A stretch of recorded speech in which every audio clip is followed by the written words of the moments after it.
Welcome back catch welcome back नहीं बल्कि अस्सलाम वालेकुम, गुड मॉर्निंग पाकिस्तान।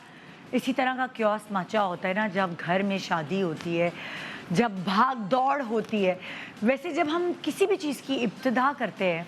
तो कितनी एक्साइटमेंट, कितनी एनर्जी के साथ आप इब्तिदा कर रहे होते हैं, मगर जैसे जैसे दिन करीब आते हैं सुना आपको एक नर्वसनेस सी शुरू हो जाती है, आपको एक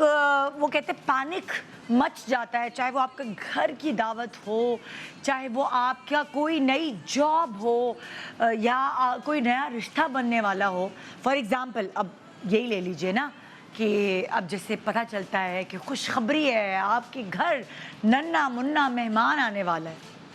तो क्या होता है उस वक्त आप फलाने डॉक्टर को दिखाते हैं, ये वाली टैबलेट लेते हैं, वो बड़ी खुशी खुशी अच्छे अच्छे दिन गुजरते हैं, पानी पूरी खा रहे हैं, जो दिल चाह रहा है मियाँ ख्याल कर रहा है।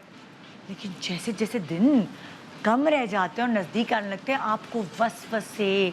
डर, खौफ, अल्लाह करे सब कुछ सही हो, कोई प्रॉब्लम ना हो, नॉर्मल डिलीवरी हो, और पता नहीं कैसे कैसे डर और खौफ जो है आपको आ घेरते हैं। तो वो जो आपकी एक्साइटमेंट वाला जो मज़ेदार किस्म का एक हार्मोन था, वो डर वाली चीज़ में तब्दील हो जाता है, वो खौफ और बहुत एक नर्वसनेस में तब्दील हो जाता है। फिर आप जॉब के लिए अप्लाई करते हैं, आपकी जॉब लग जाती है, आप ट्रेनिंग पे जाते हैं, उसके बाद जब आप वो पोजीशन ज्वाइन करने वाले होते हैं, वहाँ आपके अंदर एक रिस्पॉन्सिबिलिटी वाली चीज़ आ जाती है कि अगर मैं ये ना कर पाई तो, अगर मैं ये ना कर पाया तो। सो वहाँ भी एक डर, खौफ, नर्वसनेस, जब तक कि आप रवा नहीं हो जाते उस जॉब पर, आपको एक नर्वसनेस रहती है। और उसी तरह रिश्ता तय होता है, बड़ी एक्साइटमेंट, बड़ा मिठाई विठाई बांटी जाती है, और जिसने रिश्ता तय कराया होता है उसको बड़े हार पहनाए जाते हैं। मगर जिसने रिश्ता तय कराया होता है वो बड़ी जिम्मेदारी से मिलवा तो देता है दुल्हन दुल्हा को, लेकिन जैसे जैसे टाइम जो है वो चेंज होता जाता है, आगे बढ़ता जाता है, तो क्या होता है जिसने रिश्ता कराया होता है ना उसकी भी जान निकली होती है, पता नहीं क्या होगा, लड़ाई झगड़े ना हो जाए, रिश्ता ख़त्म ना हो जाए, मेरी वजह से कोई प्रॉब्लम ना हो जाए। सो ये चीज़ आपने उस दिन भी देखी होगी, चाहे लड़की कितनी भी खुश हो, चाहे उसकी पसंद की शादी हो, चाहे ख़ानदान में शादी हो, कज़न से शादी हो रही हो, सारी ज़िंदगी बचपन से लेकर जवानी तक उसने देखा है कैसा माहौल है। लेकिन जिस दिन निकाह होता है ना, उस दिन अच्छों की हवा टाइट होती है, उस दिन लड़की की हालत बुरी होती है, चाहे वो कितनी भी कॉन्फिडेंट बुर्दबार हो। अब मैं ईमान अली जितनी कॉन्फिडेंट लड़कियों की बात नहीं कर रही जो अपने निकाह पे हंस रही थी, लेकिन हर लड़की जो जब उसका निकाह होता है तो उसका हाथ काँप रहा होता है। आप नोट करें, अगर आप हैं या मैं हूँ, वो साइन करते हुए उस कागज़ को आपका हाथ काँप रहा होता है, आपके अंदर एक ऐसी फीलिंग होती है जिसका शायद लफ्ज़ों में इजहार ही नहीं हो सकता। सो हर लड़की के साथ ये होता है,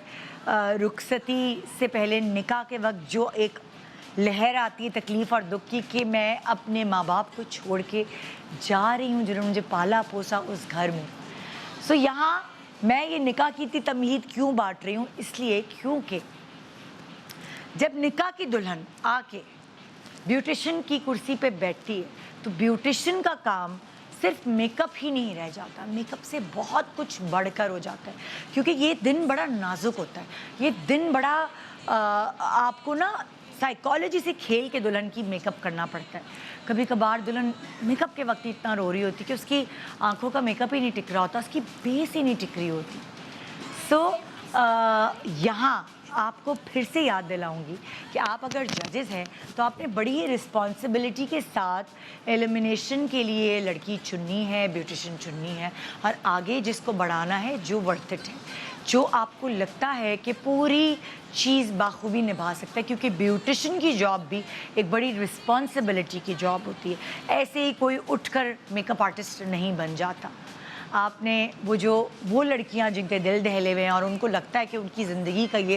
बेस्ट दिन है जिसमें को दुल्हन बन रही हैं, अगर उनका काम ख़राब कर दिया किसी ब्यूटिशियन ने, सो आप लड़की की पर्सनालिटी से खेल जाती हैं। तो एक छोटे से ब्रेक के बाद हमारे साथ रहिए इस निकाह के इवेंट में शामिल होने के लिए, जहां आपको मुख्तलिफ आइडियाज से हम आपको आगाह करेंगे कि निकाह का इवेंट है तो आप किस किस तरह सज संवर सकते हैं। गुड मॉर्निंग पाकिस्तान ब्रेक के बाद हमारे साथ रहिए छू लो आसमान सीजन 2 में।